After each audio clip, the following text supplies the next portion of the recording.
साथियों नमस्कार, आप देख रहे हैं खेती अड्डा। आज हम बात करेंगे तोरिया अथवा लाही की खेती, जिससे कम से कम लागत में अधिक से अधिक उत्पादन गुणवत्ता युक्त ले सकें तथा साथ ही साथ में ससमय गेहूं की बुआई भी की जा सके। कहने का मतलब ये है तोरिया के साथ साथ गेहूं से भी हम उस सही और अच्छा उत्पादन ले सकें। तो आइए किसान भाइयों, आज हम जानेंगे तोरिया की खेती के बारे में। तो किसान भाइयों, इसके लिए जो है 2 से 3 जुताई कल्टीवेटर से और 1 जुताई रोटावेटर से आवश्यकता होती है। रोटावेटर से इसलिए करते हैं क्योंकि रोटावेटर से मिट्टी आसानी से भुरभुरी हो जाती है। तो किसान भाइयों, तोरिया की बुआई के लिए प्रजातियों का सिलेक्शन चयन महत्वपूर्ण होता है। उसको सोच समझ के ही करना चाहिए। पहला पॉइंट यह रहता है आपका उत्पादन को लेकर होना चाहिए। दूसरा, उसकी प्रजाति की उपलब्धता को लेकर होना चाहिए। तीसरा जो है तेल की मात्रा को लेकर होना चाहिए। चौथा कि हमारा खेत ससमय खाली हो जाए।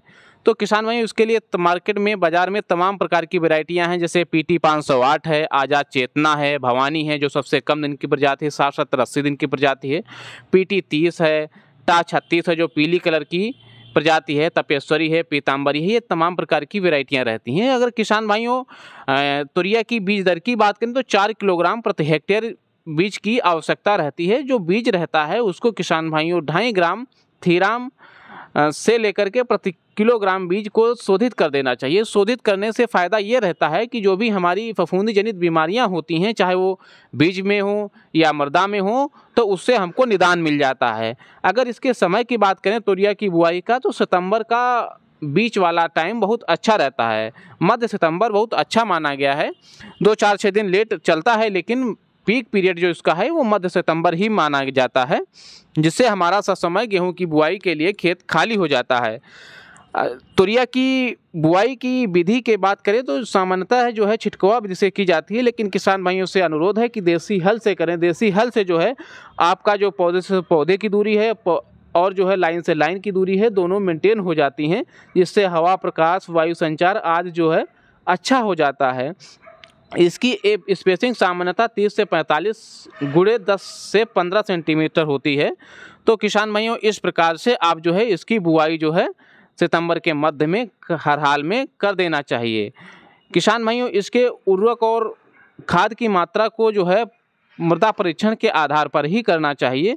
सामान्यतः जो है 80 किलोग्राम नाइट्रोजन, 40 किलोग्राम पोटास और 40 किलोग्राम फास्फोरस तथा 20 से 30 किलोग्राम सल्फर की आवश्यकता होती है।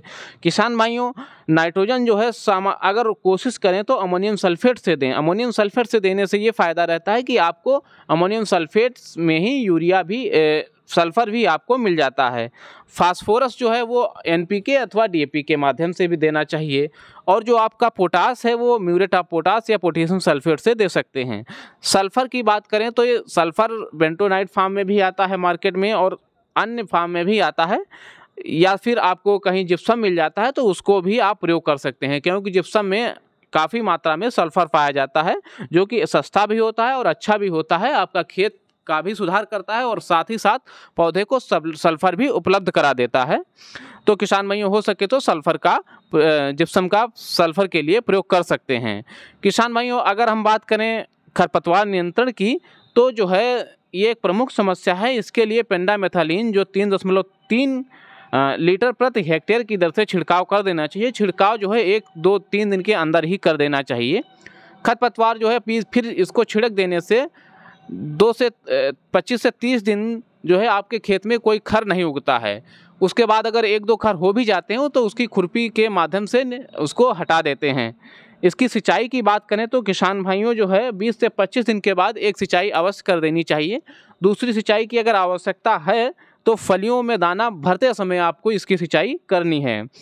किसान भाइयों, कुछ जो है इसमें खड़ी फसल में आपकी तोरिया की कीट और रोग भी लगते हैं।